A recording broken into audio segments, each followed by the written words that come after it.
مؤسسة ابن جبرين الخيرية. وإذ بوأنا لإبراهيم مكان البيت ألا تشرك بي شيئا وطهر بيتي للطائفين والقائمين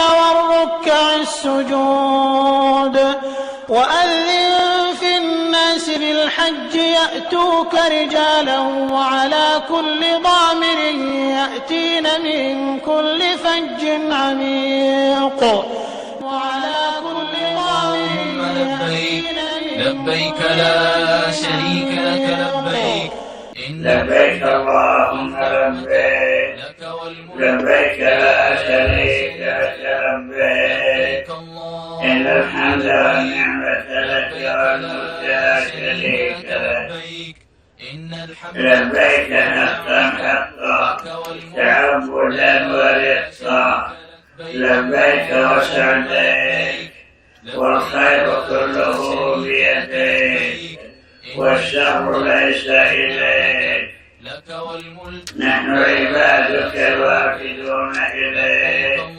الراغبون فيما لديك لبيك والقربى إليك والنعمة لك والملك لا شريك لك. بسم الله الرحمن الرحيم. الحمد لله والصلاة والسلام على رسول الله ومن تبع هداه وبعد. أيها الإخوة، نستمع إلى كلمة من سماحة الشيخ عبدالله، ثم بعد ذلك نعرض عليه ما تيسر من أسئلتكم، فلتفضل سماحته. السلام عليكم ورحمة الله وبركاته. الله أكبر الله أكبر لا إله إلا الله والله أكبر الله أكبر ولله الحمد. ذكرنا أن هذه الأيام أيام التكبير، أن المسلم عليه أن يحرص على أن لا يغفل عن هذا التكبير الذي هو ذكر لله تعالى. وقد أمر الله به في قوله تعالى ولتكبروا الله على ما هداكم وبشر المحسنين، وفي قوله ولتكبروا الله على ما هداكم ولعلكم تشكرون. وجاء امتثال ذلك والعمل به عن الصحابة ومن بعدهم أنهم يأمرون هذه الأيام بكثرة التكبير ويجتهدون في تحقيق تكبير الله تعالى وتعظيمه والاعتراف بكبريائه وعظمته.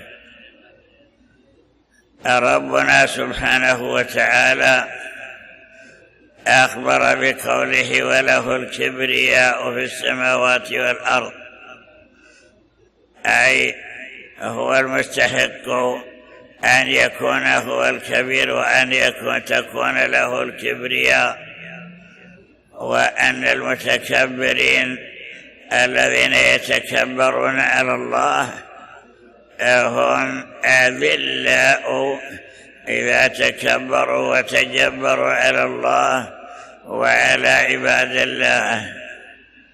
ولذلك جاء في بعض الأحاديث أن المتكبرين الذين يتكبرون عن طاعة الله ويتكبرون عن التواضع لله أنهم يحشرون يوم القيامة أمثال الذر يطأهم الناس، يعني تحقيرا لهم وتحقيقا لكون الكبرياء لله سبحانه وحده. إذا تذكر المؤمن عظمة الرب سبحانه وتعالى، عظم قدر ربه بقلبه، يتذكر قول الله تعالى: وما قدر الله حق قدره والأرض جميعا قبضته يوم القيامة والسماوات مطويات بيمينه سبحانه وتعالى عما يشركون. الأرض جميعها قبضته، وكذلك السماوات السبع مطويات بيمينه وصغيرة بالنسبة إلى عظمته سبحانه. وجاء في حديث أو أثر عن ابن عباس رضي الله عنهما أنه قال: ما السماوات السبع والأراضين السبع في كف الرحمن إلا كمثل حبة خردل في يد عبد. حبة الخردل شجر كبير وله حب صغير أصغر من حب الدخن. ماذا تشغل حبة الخردل إنسان؟ فكذلك هذه المخلوقات مع عظمتها صغيرة بالنسبة إلى عظمة الباري. لذلك إذا كبره المكبر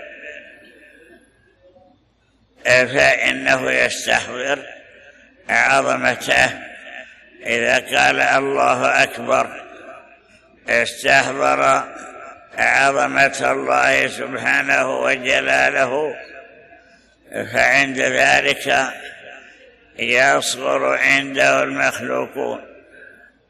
الخلق كلهم لا يساوون شيئا عند الخالق. إذا كانت هذه المخلوقات العظيمة السماوات السبع والأراضين مع سعتها وجميع ما فيها من الجبال والوهاد والأشجار والمباني كلها حقيرة،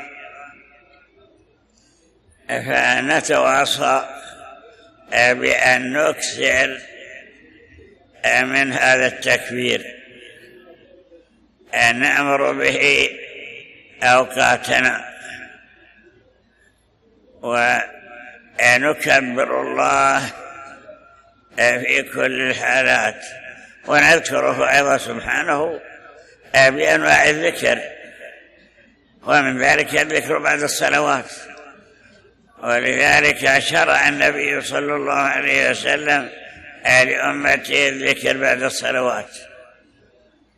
لما جاءه الفقراء وقالوا: يا رسول الله، ذهب أهل الدثور بالأجور يصلون كما نصلي ويصومون كما نصوم ويتصدقون ولا نتصدق ويعتقون ولا نعتق، فقال: ألا أدلكم على شيء إذا فعلتموه سبقتم من قبلكم ولم يدرككم أحد إلا من عمل مثل ما عملتم؟ تسبحون 33 وتكبرون 33 وتحمدون 33 دبر كل صلاة، مجموعة 99، وتكملون 100 بالتهليل: لا إله إلا الله وحده لا شريك له، له الملك وله الحمد وهو على كل شيء قدير. هكذا أرشد إلى هذا الذكر. وجاء في بعض الأحاديث أن هذه 100 تضرب في أمثالها، أي تضرب في 10، الحسنة ب10 أمثالها، فتكون هذه 100 التسبيح والتكبير والتهليل عن 1000، 100 باللسان و1000 في الميزان، الحسنة ب10 أمثالها. إذا واظب المسلم على ذلك في جميع الصلوات، واظب عليها، فكم يكون بعد كل صلاة من الصلوات الخمس 100، الجميع 500 باللسان، 500 باللسان. كم تكون إذا ضربت في 1500؟ إذا ضربت في 10 تكون 5000. خير كثير يواظب عليه الإنسان. الله تعالى يحب من ذكره ومن عظمه وكبره، ويستجيب لمن دعاه. ولكن على العبد أن يحرص على التواضع، يتواضع لله عز وجل. إذا كبر الله وهلله استحضر أن ربه تعالى هو العلي الكبير، وأنه أكبر من كل شيء، وأن جميع المخلوقات حقيرة بالنسبة إلى عظمته. عند ذلك يتحقق منه العبودية، يعترف بالعبودية. كل عبيد لربنا، وعلى العبد أن يكون متواضعا متذللا متخشعا لربه في كل حالاته. ولكن يزداد هذا التواضع، هذا التذلل أثناء العبادة.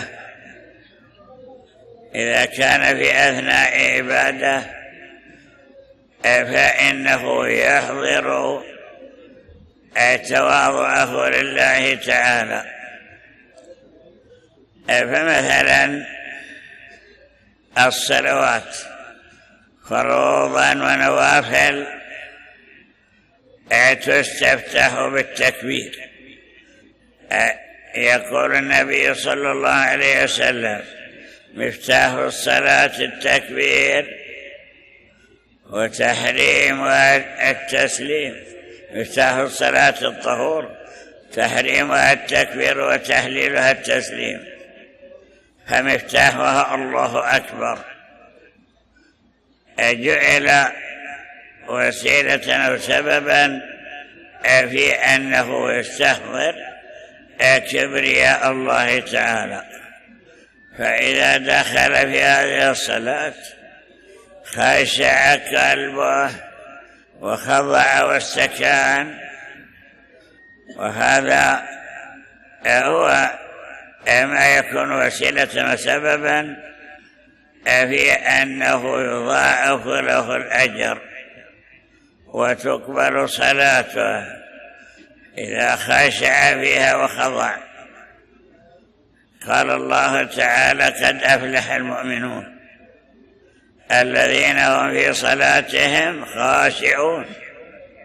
بدأ بالخشوع وهو التواضع والتذلل والاستكانة والاعتراف بالعبودية.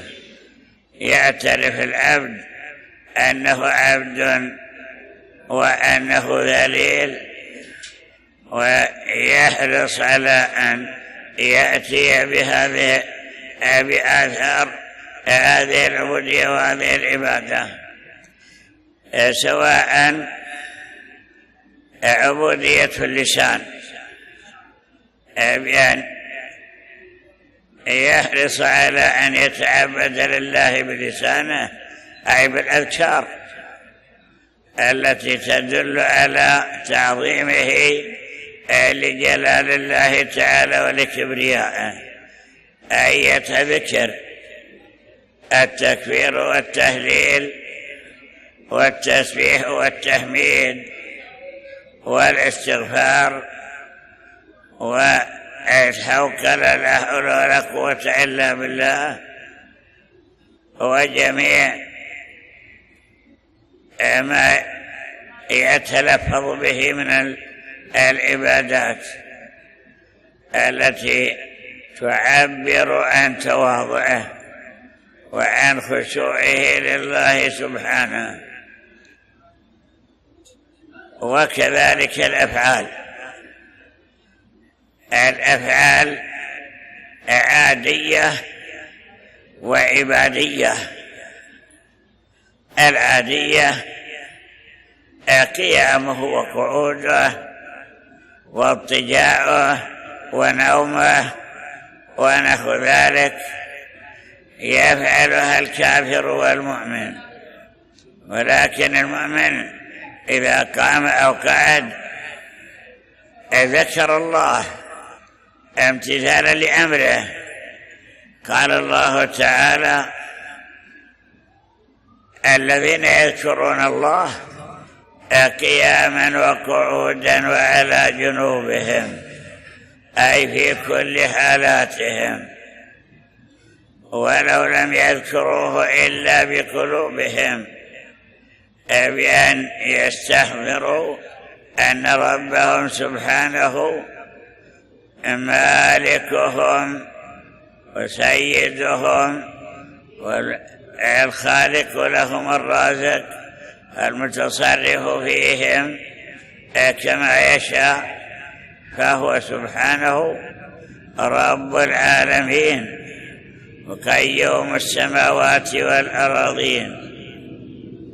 كذلك أيضا الأدعية التي يشرع أن يدعو له بها، وتتضمن الحمد وتتضمن أيضا التعظيم للرب سبحانه وتعالى. وكذلك أيضا العبادات الفعلية، الصلاة فيها تذلل، وكذلك الطواف فيه تذلل للرب سبحانه، بل الإحرام كون الإنسان محرما لربه سبحانه، محرما متلبسا بهذا اللباس، أليس دليل التواضع إذا كشف رأسه وارتدى لباسا خاصا أشبه بلباس الميت، أشبه بكفن الميت، أليس ذلك دليل التواضع والتذلل؟ هذا من الحكمة فيه إظهار الذل والخضوع لله عز وجل. كذلك بقية أفعال الحج كلها شرعت لإظهار العبد ذله وخضوعه وتواضعه بين يدي ربه. ذكروا أن النبي صلى الله عليه وسلم لما وعد الناس أن يستسقوا يخرجوا لطلب الغيث لطلب السقيا، خرج متواضعا متذللا متضرعا متبذلا، عليه ثياب بذله، عليه ثياب التواضع لله تعالى، لأن ذلك أقرب إلى إجابة الدعوة، كما جاء في بعض الأحاديث القدسية أن الله تعالى يقول: أنا عند المنكسرة قلوبهم من أجلي. هكذا أخبر الله. المنكسرة يعني المتواضعة، عندهم معهم، يجيب دعوتهم ويعطيهم سؤلهم. فهذا هو الحكمة في الإكثار من الذكر، من التكبير والتحميد والتهليل والتسبيح والاستغفار ونحو ذلك. العبد إذا قال أستغفر الله فإنه يعترف بأنه مذنب، وأن ذنوبه بحاجة إلى أن ربه يغفرها، يعني يسترها عليه ويمحو عنه أثرها. هذا معنى الغفر. الغفر الستر، اغفر يعني استر لي، استر ذنوبي.